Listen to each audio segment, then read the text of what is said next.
Well, I got me another can of this vinyl paint. 20 bucks a can, $18 or something. It'd be almost cheaper to buy a seat cover. But I pulled the seat out, painted it, and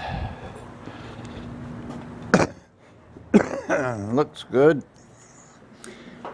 And I cut my floorboard up here. You can see where the got a hole for the cross member to go through. And I just decided I'd just try to put floorboard in it for now. Just a floorboard. It'll leak air everywhere. I'll try to figure out something to do with that later. But in the meantime, bolt it all down. So what I did is I bored some holes in it, and I got a 1/2-inch bolt. It's a size bigger than this one. And I just tapped it, drilled a hole in it, run tap right into the frame. You know, it's a flat frame. And they're cinching it down real good. I got 2 in this side. And I've got 1 there in the back of the white one. So 3 bolts. This is gonna hold that. I need to put another one up there in front probably. And then I need to either use a bracket or something to bolt that to the firewall, or drill a hole in the firewall and take it into it. I think a bracket's better. But anyway, I got the floor bolted down real good now. I didn't think this 1/2-inch plywood was going to be strong enough, but it is. And I painted this other one, this back one here, with this latex paint. This other one I painted before with some kind of primer. So it should be good from the bottom. And now I can I marked where the seat was. Now I'll go ahead and put the seat back in and try to put some more screws in it. I need to be able to get to the screws to pull it out, so I'm not doing the best job of bolting it in, but I'm doing a solid job where I can still get the stuff out without having taken apart all the seat frame and everything else. So let me just get this seat in here and we'll have a look at it. Well, I'm still moving on here. Little things here. I had a piece of cross there. You can see it up there, but it was curved. Pin broke and fell off, so I put that Chrysler emblem on it. Anyway, I got my seat in. That spray paint worked real good. I've got my floorboard bolted in, and I'm just trying to move on the wiring one at a time. And one of the wires that I've got there is for my fog lights, and this is what I'm going to use there. The reason I'm putting those in, because these, I'm not sure about these headlights. They have such a big wide beam. I may have to change them, but I do have fog light wires, so I'm gonna cut me a couple brackets here out of this stuff, weld them right on this round bar, put these fog lights on, and then I can fix up that wire in the dash and move on. Well, there's the driving lights hooked up. They actually don't look too bad. I've got round lights everywhere, but they fit the bumper. I need to get some kind of bumper on there. But they go into the dash, and I'll put a switch right there in that panel, and I'm going to take the power off of the electric windows, so they'll only have one thing at a time on them. And I've pretty much got these wires labeled now, and since I'm going to keep this car, I'm going to make me a diagram and label all the wires in a book or piece of paper or something. But now I'm going to start zip tying everything up under the dash so nothing. Well, there's some of my lights.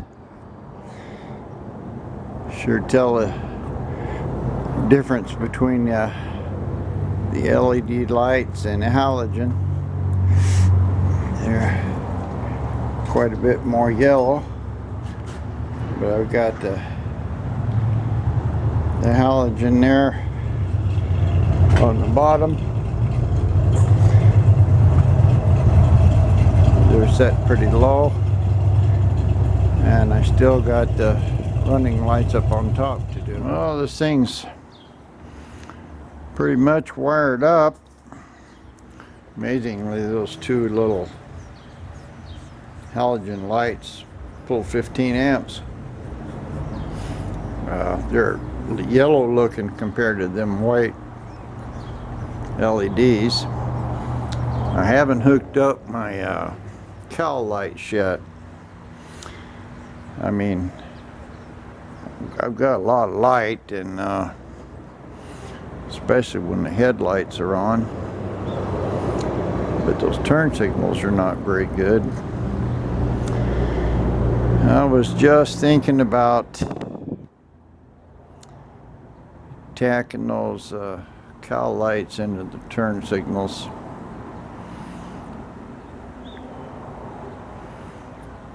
I don't know. We'll see. I got an empty garage, and there's Mr. Car out there under its own power. Seemed to be fine. I didn't really play with the brakes much. It's all pretty good. Motor sounds really good now. I know the fan and everything works. I'm gonna try to take it down to the gas station, get some gas in it. I may just take it down to the end of the block first before I take it on the main highway. We'll see what happens. Well, it all ran good. Got a low tire on it, so I'm going to pull it in here and put some air in it.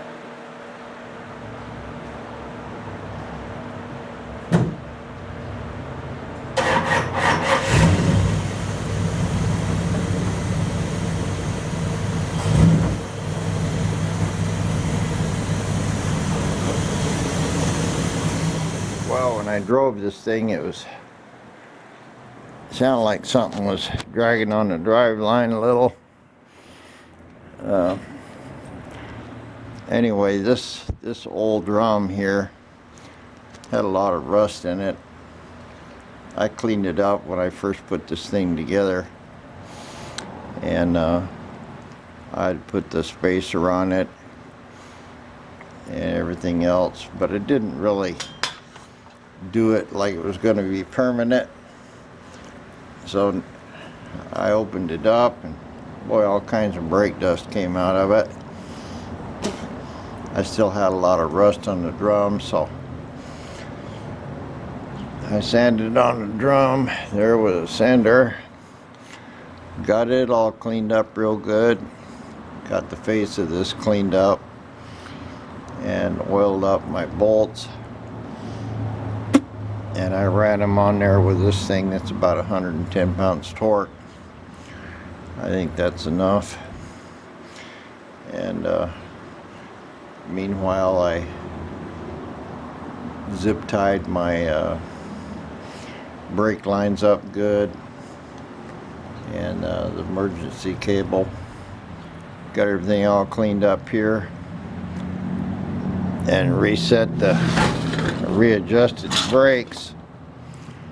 So I think I'll be good to go. I'll put the tire back on it and see if I can hear it. I cleaned it up, run it through the gears, and turns out that I can hear the brake dragging, and that's what the noise I thought was on the drive line.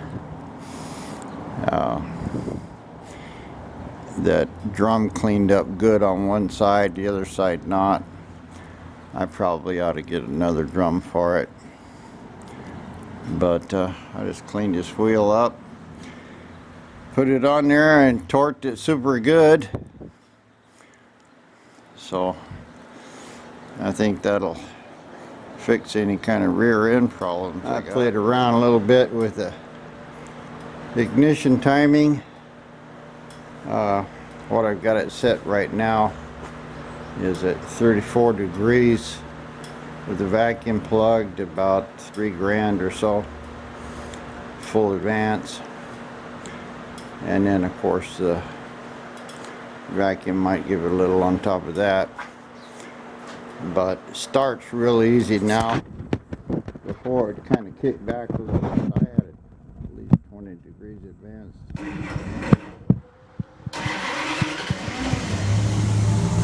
But it fires right up. You hear the fan go off. Once it goes down to where it's not generating electricity to energize that alternator, then a motor die. So kind of a pain in the ass. As long as the fan's running, motor won't die. So if you're going down the road and wind's turning the fan, you shut the motor off. It won't do any good. Anyway, that's the best I could get it. But it starts real easy now. It's probably nowhere near as twitchy as it was, because like I said, I was at least 10-15 degrees advanced. So we'll go take it for another test drive. I think I figured out where that noise is coming from, and it should be all right. Well, I took a little ride, maybe a couple miles. Yeah, went around the circle. I'm going to try it again. The doesn't want to start off in the shifting, but once it gets moving, it's all right.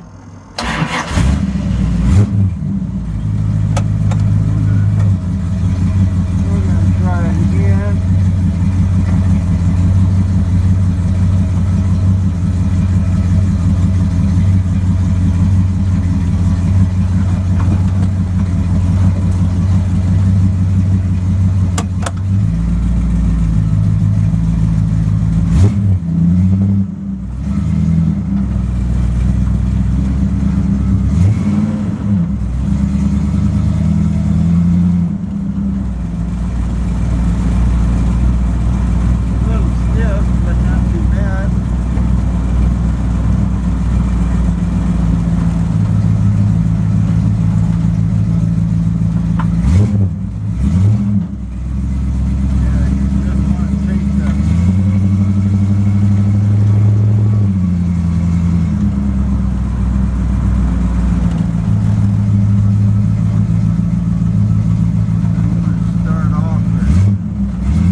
vertical and steering good.